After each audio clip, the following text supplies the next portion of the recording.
Welcome to NRK narrates. దేవుని పరిశుద్ధమైన ప్రశస్తమైన నామానికి స్తుతులు స్తోత్రాలు. మీ అందరికీ నా వందనాలు తెలియజేస్తున్నాను.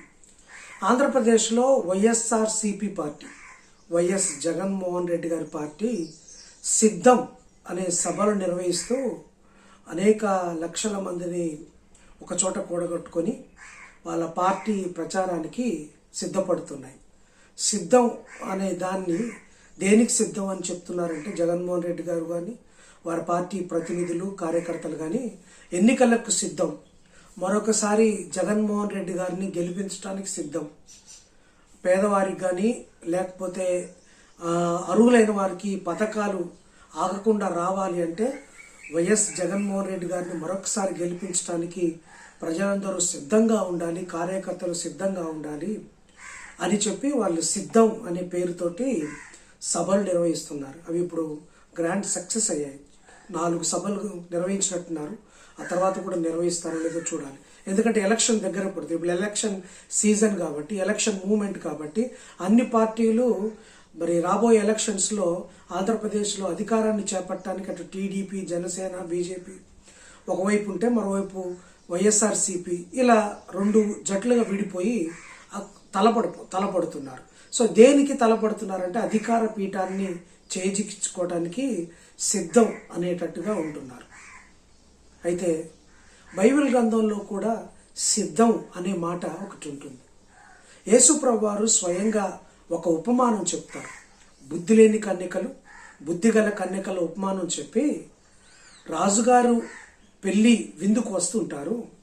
ఆ పెళ్లి కుమారుడు విందులో ఎవరైతే పాల్గొంటారో వారు, ఆ విందులో పాల్గొన్న వారు పరలోకానికి అర్హులవుతారు. పెళ్లి కుమారుడి విందులో పాల్గొంటారు. ఎవరైతే సిద్ధపాటు కలిగి ఉండరో వాళ్ళు విడవబడతారని ఒక ఉపమానము యేసుప్రభు వారు చెప్పారు.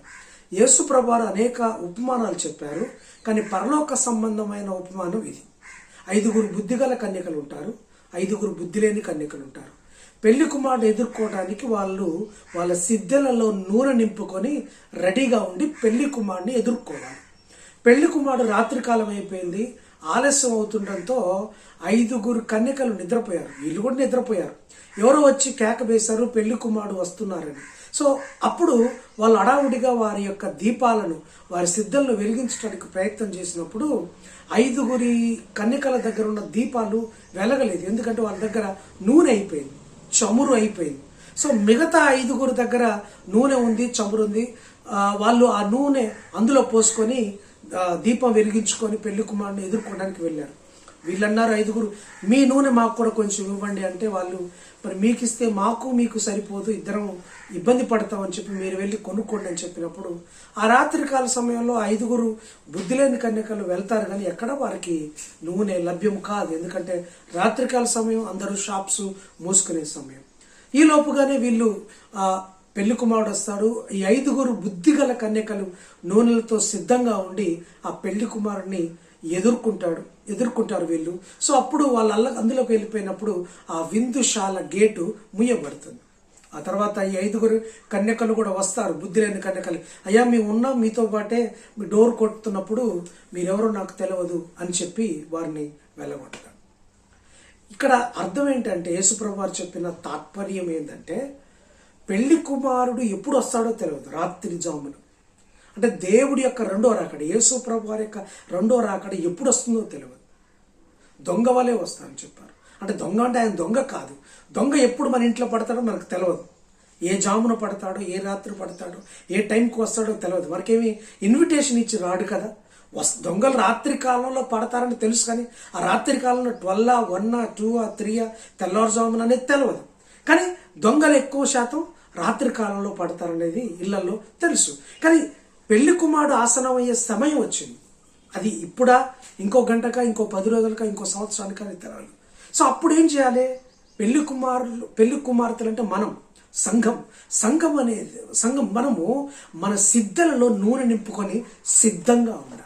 ఇప్పుడు వైఎస్ జగన్మోహన్ రెడ్డి గారు చెప్తున్నారు, ఎలక్షన్స్కు మనందరం సిద్ధంగా ఉండాలి, మనం గెలిపించుకోవడానికి అందరూ సిద్ధమా అని అడుగుతున్నారు. యేసుప్రభు వారు కూడా, వాక్యం కూడా అదే అడుగుతుంది. మీరు పెళ్లి కుమారుడిని ఎదుర్కోవడానికి సిద్ధమా? మీ సిద్ధలలో నూనె ఉందా? సిద్ధపడుతున్నారా? ఎందుకంటే యేసు ప్రభు వారి రెండో రాకడ అతి సమీపంగా ఉంది. యేసు ప్రభు వారి రెండో రాకడకు ముందు వచ్చే గుర్తులన్నీ ఇప్పుడు జరిగిపోతున్నాయి. భూకంపాలు వస్తున్నాయి, కరువులు వస్తున్నాయి, యుద్ధాలు జరుగుతున్నాయి, ఒకరి మీద ఒకరు ప్రేమలు చల్లారిపోతున్నాయి, హింసలు చెలరేగుతున్నాయి. ఒక దేశం మీదకి ఒక దేశం లేస్తుంది, జాతుల మీదకి జాతులు లేస్తున్నారు, ఆకలి చావులు అవుతుంది, కరువులు, కాటకాలు, భూకంపాలు సంభవిస్తున్నాయి. ఇవన్నీ వరుసగా మన చుట్టూ మన ప్రపంచంలో సంభవిస్తున్నప్పుడు ఇవి యేసయ్య రెండవ రాకడికి ముంగుర్తులు. ఇవి ఈ గుర్తులు జరుగుతున్నాయంటే యేసు ప్రభువు వారి రాకడ అతి సమీపంగా ఉంది. మరి ఆయన రాకడలో ఆయన ఎదుర్కోవడానికి నువ్వు నేను సిద్ధమా? సిద్ధమా? ఓ క్రైస్తవ జనమా, విశ్వాసులారా, యేసు ప్రభు వారిని రెండో రాకడలో ఎదుర్కోవడానికి మీరు సిద్ధమా? మీరు సిద్ధమా? మీ సంఘము సిద్ధమా? మీ కుటుంబం సిద్ధమా? నీవు సిద్ధమా? ఒకసారి ఆలోచించు. ఎందుకంటే ఆయన రాకడకు ముందు అనేకుల్లో ప్రేమలు చల్లారుతాయన్నారు. ఇప్పుడు ఎక్కడ చూసినా ప్రేమలు చల్లారిపోయినాయి. ఈవెన్ రక్త సంబంధాల మధ్య కూడా ప్రేమలు చల్లారినాయి. దేశానికి దేశం మధ్య గొడవలు, జాతుల మధ్య గొడవలు, కులపు గొడవలు, ప్రాంత గొడవలు, ఆహారం కోసం గొడవలు, జలము నీళ్ల కోసం గొడవలు, ఇలా ప్రేమలు చల్లారిపోతూ విపరీతమైన హింస చెలరైపోతుంది. మొన్నటికి మొన్న ఒక కన్న కొడుకే తల్లిదండ్రులను చావబాది చితకబాదాడు ఆస్తి కోసం. మరి ప్రేమలు చల్లారు. కన్న పేగు బంధాన్ని కూడా మర్చిపోయి అతను తల్లిదండ్రులను ఇబ్బంది పెట్టాడు. మొన్నటికి మొన్న తన కడుపున పుట్టిన కూతుర్ని చెరిసివేశాడు ఒక కసాయి తండ్రి.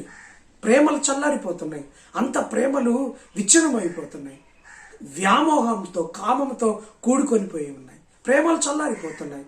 ఇది దేవుడి యొక్క రెండో రాకడ, యేసు ప్రభు వారి యొక్క రెండో రాకడికి ఇది సూచనగా ఉంది. అయితే ఆయన ఎదుర్కోవడానికి, ఆయన పరిశుద్ధుల సహవాసం, పరిశుద్ధుల గుంపుతో ఈ లోకానికి వచ్చినప్పుడు ఆయన ఎదుర్కోవటానికి నువ్వు సిద్ధమా? సిద్ధమా? Are you ready? సిద్ధలతో నూనె నింపుకొని సిద్ధంగా ఉన్నారా? సిద్ధలలో ఎవరైతే నూనె నింపుకొని రెడీగా ఉంటారో వారు పెళ్లి కుమారుడు విందులో పాల్గొంటారు.